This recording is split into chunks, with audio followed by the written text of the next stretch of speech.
Hello there guys and welcome back to the channel. So today, as expected, we did receive more information about back issues number 6, which is set to come at December 16th, so on Wednesday. So stay tuned, I'll definitely be streaming that live as soon as it hits, maybe an hour or so after, because I'm back at work and unfortunately I am basically pushed to the overtime, even though I have absolutely no desire to do so. So I might be a bit late, but definitely within a couple of hours of this content being live, I will be streaming it, my initial completion, and I'll also try to explore it as early as possible. And as always, we will get the classic difficulty of variant, but we also gonna get the variant difficulty. And in this case, there will be 3 different global buffs, just like before, I assume, because, well, basically just like before, where you gained benefits for Mystic Attackers, Spider-Verse, or Symbiote Champions. Now it's all villain-centric, because it's like Kingpin's Black ISO storyline there. And the 3 global buffs are as follows. Black ISO Resonance, corrupt ISO energy radiates from Earth attacking champions, are immune to all damage and receive 100% bonus attack, but will be KO'd after 20 seconds via unavoidable degen. Hashtag villain champions ignore these effects. So this could actually be very, very interesting for hero champions, because if you're immune to all damage and you can somehow find a good way to finish out the fight in 20 seconds because you have 100% increased attack, it could open some cheesy avenues, shall we say. But obviously you can just bring in villains and ignore all of that.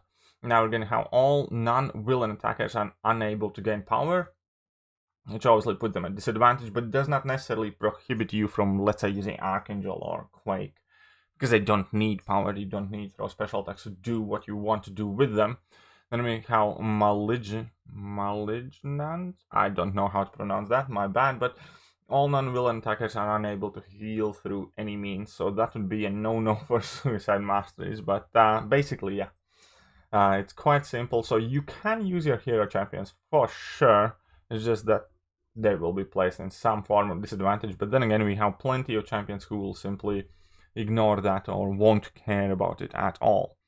And then we have a bunch of new interesting buffs. Now, I'm not going to read all of them, but there are some very, very interesting ones.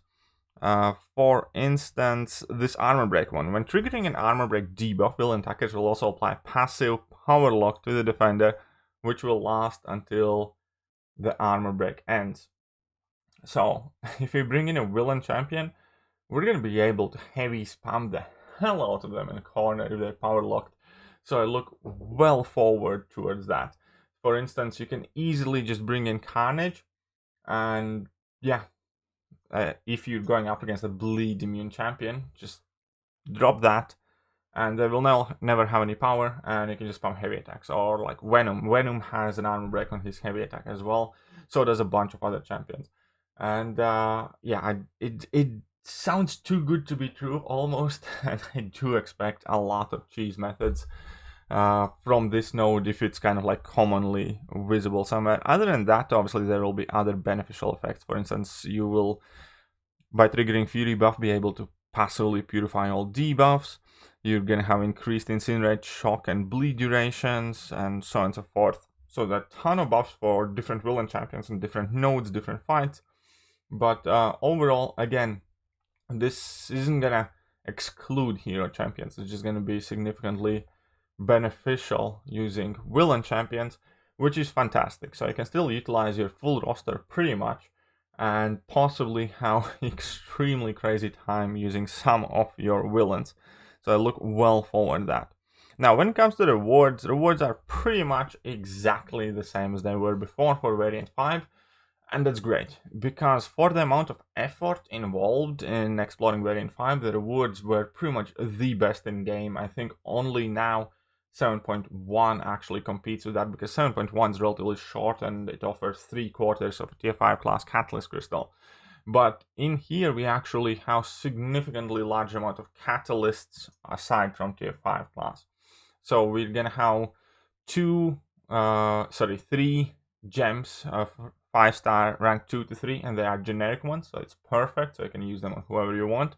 Then we're gonna have 3 generic 3 to 4 gems for 2015, 16, and 17 champions, which again is absolutely wonderful right now because a lot of these older champions are getting buffed. So you can use them on like a buffed Magneto, buffed Hulkbuster. We're gonna get a Yellow Jacket buff, we're gonna get a Kingpin buff, so on and so forth. And all of these champions qualify, and you're gonna get a quick, easy rank up on your 5 stars, which I absolutely love for. So be smart about these gems. Use them sparingly.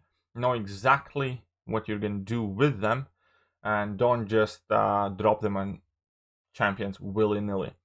And then we're gonna have a 5-star rank 45 gem crystal. This is not gonna be a generic, but still it's like a neat little thing. Like at the moment I'm really trying not to invest any rank up materials in my 5 stars because they eat up so much tier 2 alpha, and I can't use all my tier 5 basics if I want to rank up my 5 stars, and besides I'm trying to focus on 6-star champions overall anyways.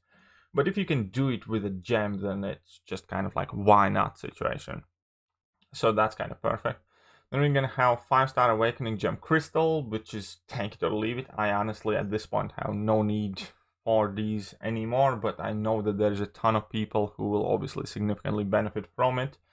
Then we're gonna have some 5-star crystal shards, 25,000. Neat. 3 tier 5 basic catalysts. Woohoo! They're not giving us any tier 2 alphas, but they give us tier 5 basics. Again, I'm gonna have too many of those, but hey, first world problems, yay! I suppose. And then we're gonna have tier 5 class catalyst fragment crystal, 25%, and that is a significant chunk coming in a single crystal, so you're gonna get 11k shards, and that is quite huge, and it's also relatively easy to earn in comparison to most of the tier 5 CC in the game. So absolutely chuffed to see that. I think it's a great addition. And then we're gonna have 5-star signature stone crystals. Again, don't care about those, especially since they got added to the daily events. 5,000 6-star hero crystal shards. That kind of seems a bit poor, but hey, you know what you can do about it. 4 million gold, which is quite solid, especially considering that 7.1 only gave us what, 2 million or 2.5 million gold, and some units. Overall, I love variant difficulties. I'm well excited. Definitely going to be streaming it because this one, by the buffs alone, sound very exciting. Where you're going to have power locks, you're going to have heal reverse for villain champions. Like this one, when defenders' buffs are nullified, villain attackers gain a permanent 10% precision. Imagine how crazy Doom could get if you have like 100% increased crit rate, right? Because you can stack up to 10 of these, and you nullify a ton with Dr. Doom, and you're gonna drop a level 2 where finally every single hit crits deal a buttload of damage.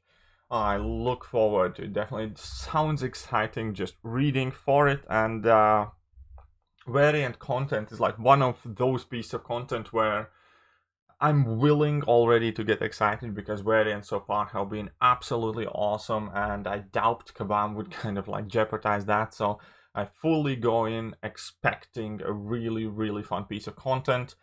So far, 7.1 has been amazing as well this month, and then we have like variant 5 from previously, which was insanely cool. Variant 4 was alright as well if you have 1-star Hulk. Variant 3, variant 2, all of them were awesome. Variant 1 obviously is kind of like the odd one out. I personally enjoyed it, but it was significantly more difficult than every following variant. And yeah, man, it does sound very exciting. All of these new buffs, I can't wait to bring in and kind of like try and find some sort of cheese methods and easy wins and which champions benefit from these buffs the most and so on and so forth. So tell me guys, as we are talking about which champions will possibly benefit, which villains do you kind of bet on? What is gonna be your starting team? Without knowing any of the specifics, without having seen the quest, with only the information that's available here, if you have to pick 5 champions, who would you bring in? For me, it will probably be Quake, because Quake doesn't need power. Okay, it depends on the global, but okay, let's go purely with villains. So we're gonna go with Dr. Doom, we're gonna go with Ghost, possibly Omega. Who else is a amazing, crazy good villain? I'm starting to think back to my top 10 champion list. Apocalypse could be in there. Maybe we can bring in some mutant villains, but there aren't too many. Who else? Mojo. If I rank up Mojo, which I might. Ooh, I want to rank up Immortal Abomination at some point, so I might do that before this drops. That doesn't leave me much time though. But yeah, there's definitely kind of like your frontrunners in Doctor Doom and Ghost, I think, and then everything else kind of like up for debate. Corvus, I hope he technically qualifies as a villain, because he seemed to work with a villainy note. But yeah, now if I need to name 5 quickly, probably gonna be what? Corvus, Doctor Doom again, because I have 2 of them. Okay, I figured it out. I'm gonna bring in probably Venom, Carnage, Doctor Doom, Ghost, and something. But yeah, let me know what are you gonna go with immediately with. But other than that, let me know, are you guys excited? I know I am, and I'm gonna catch you guys soon. See ya.